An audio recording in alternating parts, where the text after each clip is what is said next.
नमस्कार। मदनसँग तितो मिठोमा हार्दिक स्वागत छ। आजको व्यङ्ग्यको शीर्षक छ भ्रष्टाचार अमर रहोस्।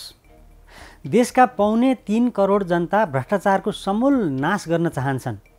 सत्ता सम्हालेका र सम्हाल्न कम्मर कसेका दलहरूको त पार्टी घोषणा पत्रमै भ्रष्टाचार अन्त्य गर्ने नारा जो छ। सरकारले त भ्रष्टाचार अन्त्य गर्न विभिन्न संयन्त्र र कानुन नै बनाछ।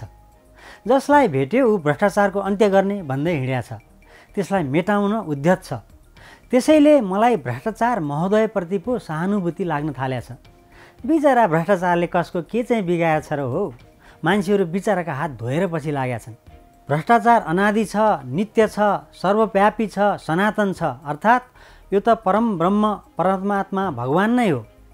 पृथ्वीनारायण शाहले घुस दिन्या र खान्या विरुद्ध दिव्योपदेश नै दिएका छन्।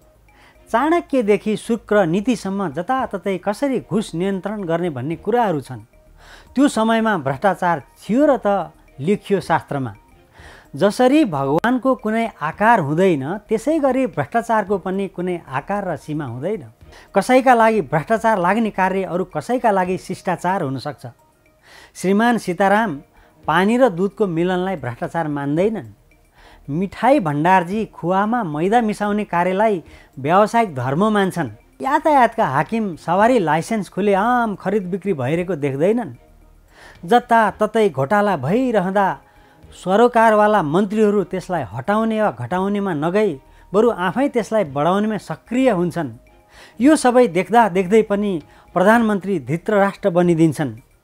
पप्पु ठेकेदार विभागीय इन्जिनियरलाई 10% कमिसन टक्र्याउँछन् र बाँकी धन आफै हजम गर्छन्। तर उनी आफूलाई पवित्र भन्छन् र विभागीय इन्जिनियर र नेतालाई भ्रष्ट ठान्छन्।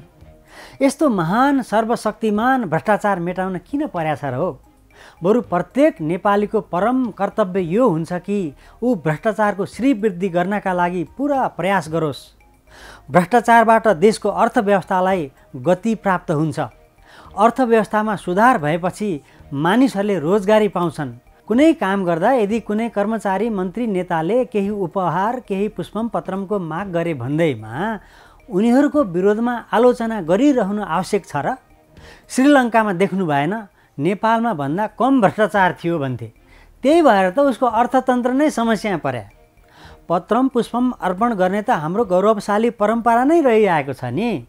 भगवानलाई पत्रम पुष्पम अर्पण गरेर आफ्नो सफलताका लागि आशीर्वाद माग्छौँ भने हाकिम नेता मन्त्रीलाई केही पत्रम पुष्पम अर्पण गरेर आफ्नो कार्यसिद्धि प्राप्त गर्न कसरी अपराध भयो। केही लिएर वा दिएर काम गर्नु गराउनु त देशको सेवा गर्नु हो नि। घुस लिनेवाला पनि आफ्नै देशका, घुस दिनेवाला पनि आफ्नै देशका। देशको धन देशमै रह्यो, विदेशमा त गएन नि। यो त आत्मनिर्भरता भएन र। घुस कमिसन आदिबाट देशको आर्थिक प्रगति हुन्छ र भ्रष्टाचारबाट स्वदेशीकरणलाई प्रोत्साहन हुन्छ। घुसखोर कर्मचारी वा नेता प्राप्त धनले केही सामान जग्गा जमिन सुन आदि खरिद गर्छन्। यसो घुमघाममा निस्कन्छन्। होटल सोटलले दाम कमाउन पाउँछन्, जसका कारण अर्थव्यवस्थाको चक्का घुम्छ। यसले देशको आर्थिक व्यवस्था सुदृढ हुन्छ र सर्वसाधारण जनताको जीवनस्तरमा सुधार हुन्छ। त्यसैले घुसखोरीको विरोध गरेर देशको आर्थिक उन्नतिमा किन तगारा हाल्ने। बरु भ्रष्टाचार विरोधीहरू चाहिँ उन्नतिका बाधक देशद्रोही हुन्। जसरी अरिङ्गालहरूलाई देशभक्तिको पाठ पढाउनु बेकार छ त्यसै गरी भ्रष्टाचार उन्मूलन गर्ने प्रयास गर्नु पनि बेकार हो। भ्रष्टाचार समाप्त पार्नै सकिन्न हेर्नुहोस्। किनकि यसलाई राजनीतिकी देवीले अमर रहने वरदान जो दिनुभएको छ।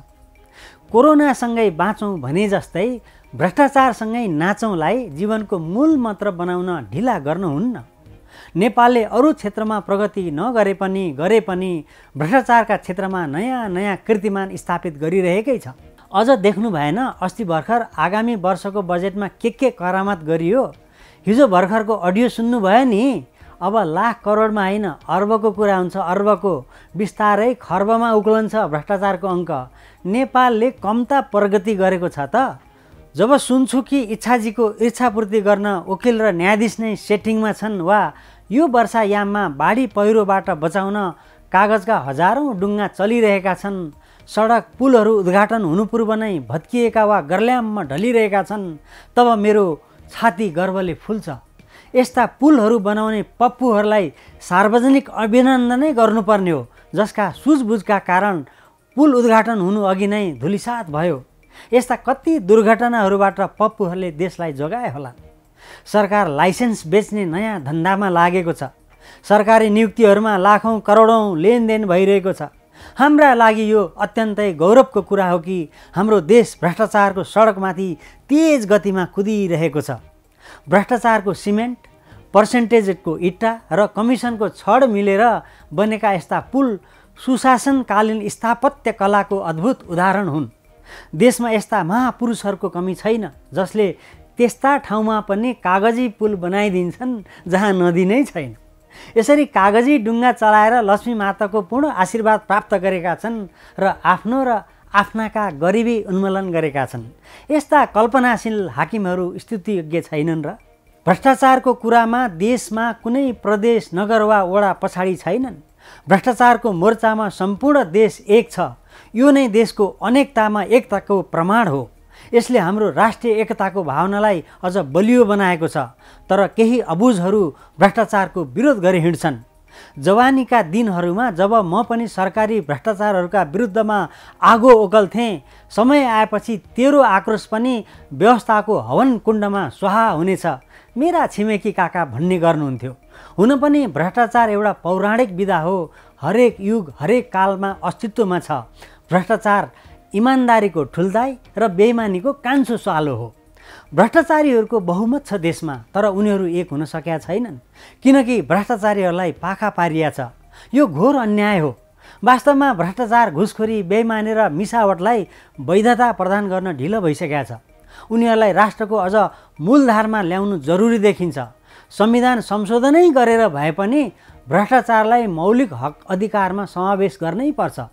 आगामी चुनावमा हाम्रो भोट उसैलाई जानुपर्छ जसले भ्रष्टाचारलाई आफ्नो पार्टीको घोषणापत्रमै मौलिक अधिकारमा राख्ने बाचा गर्छ। बरु आउनुहोस्, अहिलेदेखि नै सबै मिलेर भनौँ, भ्रष्टाचार अमर रहोस्। हस्, नमस्कार।